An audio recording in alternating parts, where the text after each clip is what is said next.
Bonjour à toutes et à tous, bienvenue dans ce Feedback Friday avec notre invité du jour qui va nous parler de son expérience de ces trois sessions dont nous avons parlé ces précédentes semaines, son ressenti et son vécu.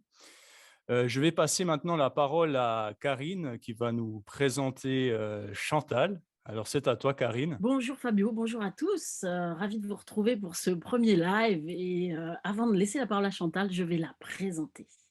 Chantal est holistic coach, une coach holistique, c'est-à-dire du corps, de l'âme et de l'esprit, pour permettre à être de s'épanouir dans toutes ces dimensions de l'être justement. Chantal a une longue expérience de vie et une longue vie d'expérience dans la richesse, et lui permet d'accompagner avec une palette d'outils et des techniques auxquelles elle s'est intéressée et formée pour en retirer le meilleur de chaque et composer sa boîte à outils de coach unique. Chantal est sophrologue, mais elle utilise aussi la PNL, l'énergétique et le quantique pour ceux qui s'intéressent aux bienfaits de l'équilibre de tout le corps, dans la matière et dans le subtil. Chantal accompagne notamment sur le chemin de la guérison dans l'éthérique. Ayant fait l'expérience de la maladie et s'étant trouvée face à face avec le point ultime de son incarnation, Chantal a mesuré et pratiqué la nécessité et l'efficacité de ne pas soigner uniquement le corps physique dans la matière, mais dans tous les corps de l'être. Et forte de ça, Chantal peut dire aujourd'hui merci au cancer, qui est venu porter un message fort de recentrage de son je suis, ce qui lui permet d'accompagner les personnes qui le souhaitent pour avancer sur un chemin de guérison ou d'élévation de la conscience, aller à la rencontre de son essence pure pour vivre pleinement son incarnation présente. Et je vous présente là Chantal, c'est à toi. Merci d'être avec nous. Eh bien, c'est avec plaisir. Bonjour Fabio, bonjour Karine. Merci pour cette belle présentation de mon qui je suis et surtout merci pour vos podcasts qui sont un beau rendez-vous de début de semaine. Bonjour Chantal, merci d'être parmi nous aujourd'hui.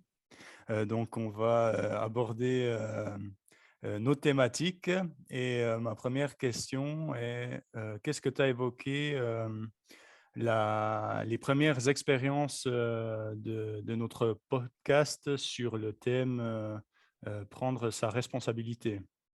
Ah, eh bien, le triangle de Cartman, je l'ai bien travaillé quand j'ai vécu ce parcours initiatique du cancer, lors duquel, pour arriver à la guérison, il faut identifier dans quelle part de sa vie on incarne ces rôles qui se cannibalisent entre eux et amènent le corps à dire stop, je ne continue pas comme ça, parce que c'est là que les cellules bug, qu'elles ne se réparent plus, ne sont plus identifiées comme erronées ou dangereuses par les autres et qu'elles ne s'éliminent plus et prolifèrent en tumeurs.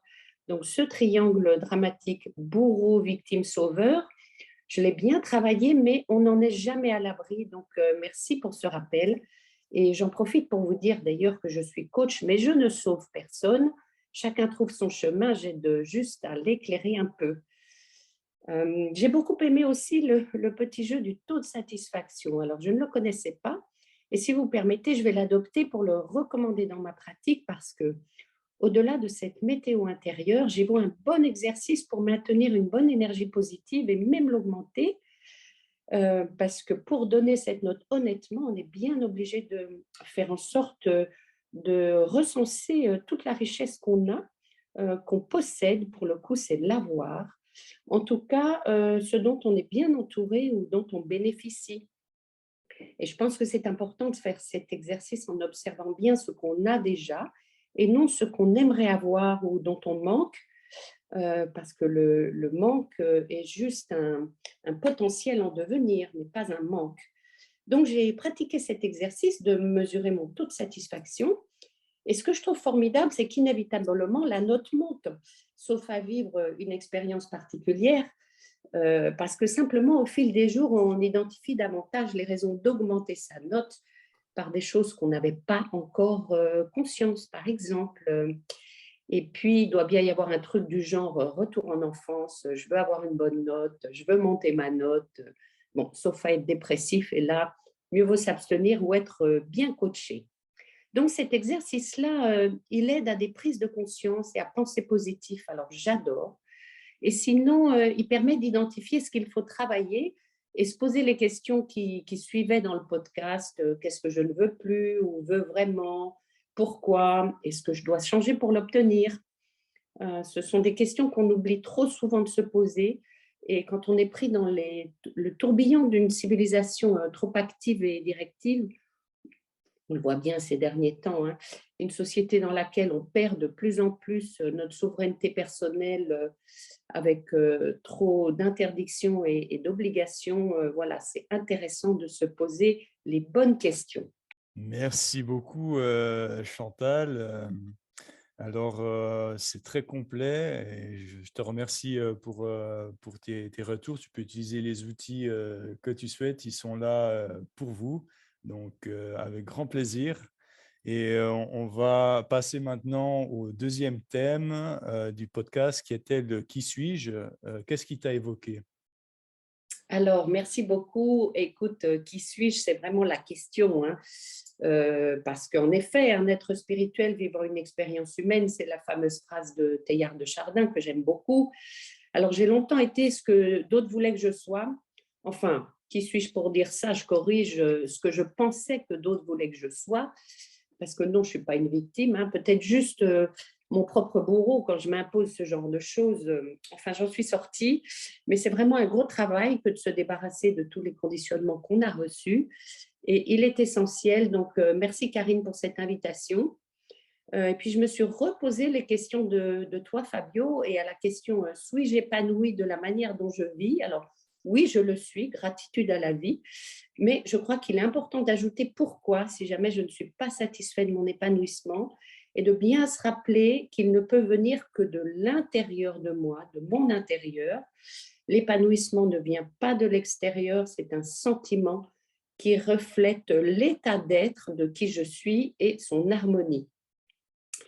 Donc, j'ai aussi trouvé charmant le doigt de l'ange. Effectivement, ça, c'est un gros travail qui peut paraître ingrat, celui d'avoir tout oublié et de savoir en plus qu'on savait tout quelque part, mais qu'il faut refaire tout le boulot pour réactiver ce savoir en faisant l'expérience dans la matière de cette incarnation.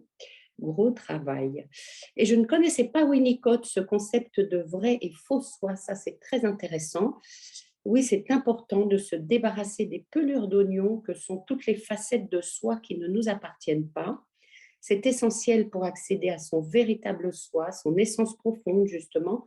C'est ce que j'aime à accompagner avec les êtres en quête du sens de leur incarnation. Et puis, les petits exercices comme se poser et ressentir le point de friction de l'air au bout du nez.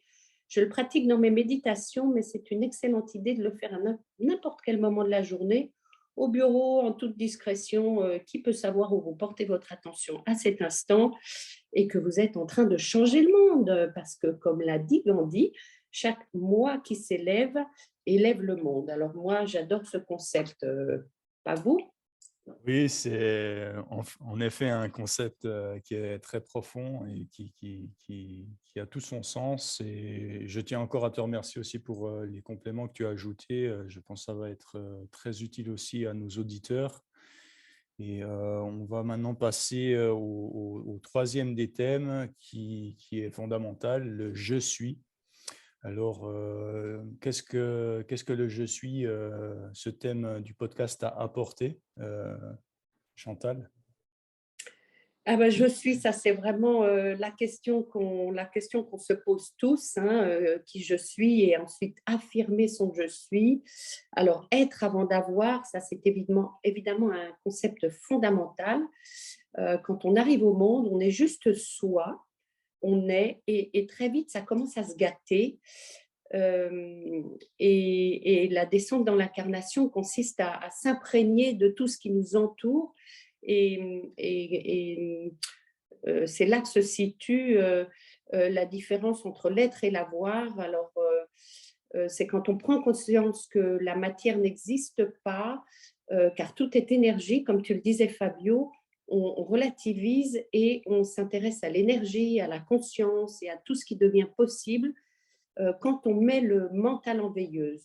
Alors, quand on veut évoluer, on comprend vite qu'il est nécessaire de se connecter à plus grand que soi, à la source de toute chose, d'où on vient, et d'utiliser les lois universelles comme la loi d'attraction pour faire venir à soi ce dont on a besoin sans avoir pour avoir, ni même avoir pour être, mais c'est être et pour être la lumière incarnée. Et c'est en rayonnant autour de soi qu'on peut grandir et faire grandir le monde. On en revient à Gandhi, hein, sois le changement que tu veux voir dans le monde. Donc, encore une fois, c'est en étant et non pas en ayant. Donc, d'ailleurs, vous êtes des êtres rayonnants, Karine et Fabio, qui éclairez le monde avec vos contributions. Alors, soyez-en remerciés. Là, maintenant, selon la formule de Karine, et justement, j'ai beaucoup aimé les petits exercices de Karine. Alors, le cerveau ne peut avoir qu'une seule pensée à la fois, certes, mais ce que vous n'avez pas dit, c'est qu'il a en moyenne 80 000 pensées par jour. Alors, je ne sais pas si vous voyez un peu le brouhaha là-dedans à l'intérieur. Alors, ces exercices pour se recentrer sont très précieux et moi, je les ai mis en pratique, notamment s'arrêter toutes les 50 minutes quand je bois mon verre d'eau. Donc, gratitude à vous deux pour vos enseignements, vos petits exercices. Moi, c'est mon rendez-vous de début de semaine. J'adore. Waouh, merci Chantal pour ce magnifique partage. Et avec quoi tu pars en un mot de notre session d'aujourd'hui? Après tout ce que tu nous as dit, reformulé. Merci. Ouais. Eh bien, écoute, que du bon, ma chère Karine, que du bon. Alors, je me suis ajouté un petit rituel. Grâce à vous, je vous en remercie. À chaque nouvelle lune, je rédige mes vœux. Alors, on a une nouvelle énergie parce que la lune est en face du soleil et c'est le moment de redéfinir ce qu'on veut éclairer et concrétiser. Alors, je me rédige entre 4 et 6 vœux, des affirmations au présent, simples, mesurées, réalisables. On peut mettre du court, moyen et long terme. Alors, j'ai ajouté à mon rituel de noter mes univers de vie, spiritualité, santé, finances, etc., et de faire la moyenne. Et donc, juste au lieu de l'appeler le taux de satisfaction et accomplissement, moi, je l'ai appelé le taux d'harmonie. J'aime bien le mot accomplissement, mais il est important dans la réalisation de soi, mais c'était plus court, la notion d'harmonie m'est chère. Alors, pour chemin de vie, je me suis un peu interrogée, à chacun d'interpréter si c'est je suis sur le bon chemin ou je suis à telle distance de là où je veux aller. Mais voilà, très utile ce petit rituel de plus. Et puis après, la pause toutes les heures, c'est ma pause verre d'eau. J'ajoute un petit silence, je recentre la langue collée aux dents ou le point de concentration du verre d'eau dans la main. Au moment où je programme l'eau avec mon intention de paix dans le monde, j'observe un point, je relâche lentement ma main et après je bois, je bouge. Voilà. En tout cas, c'est bien précieux tout ça parce qu'on a tendance à vivre trop vite et oublier qui on est, d'où on vient. Difficile de savoir où on va dans ces cas-là et de rester aux commandes. Et puis, on en revient au premier sujet de la responsabilité, que moi j'aime appeler ma souveraineté. C'est vraiment essentiel dans le monde dans lequel on vit. Alors, merci pour la lumière que vous apportez à ce monde. Même à petite échelle, c'est toujours aussi précieux. Chacun sa part de colibri. Tiens, d'ailleurs, ce serait sympa, un podcast sur ce thème-là, la petite histoire du colibri. Donc, merci à vous. En tout cas, merci aux personnes qui auront porté intérêt, qui auront donné leur avis en commentaire, surtout, parce que c'est précieux, ça. Les avis de chacun, c'est comme ça qu'on avance, n'est-ce pas? Et quand on aime, il faut le dire. Alors ici, on pousse, c'est ça. Quand on aime, on pousse et on s'abonne pour y revenir plus facilement. En tout cas, moi, je me suis abonnée dès le premier podcast. Comme ça, je vous retrouve. Mon petit rendez-vous du lundi, c'est génial. Et je souhaite beaucoup de succès avec Subtile Conscience, Karine et Fabien. On vous attend tous les lundis. Merci, merci. Génial, Chantal, tu vas pouvoir nous retrouver, on va tranquillement marcher, tu vas faire le travail à notre place, et c'est super, tu as tout dit. Encore un grand merci à toi pour tout ce partage. On se retrouve donc tous ensemble pour le live du mois de juin avec notre second thème, le pèlerinage, en direct avec Fabio, encore un peu plus loin sur son chemin. En attendant, rendez-vous lundi prochain et à bientôt. À bientôt. Magnifique. Merci. Salut. Merci Chantal. Merci beaucoup. À puis, bientôt. à très Au revoir. bientôt.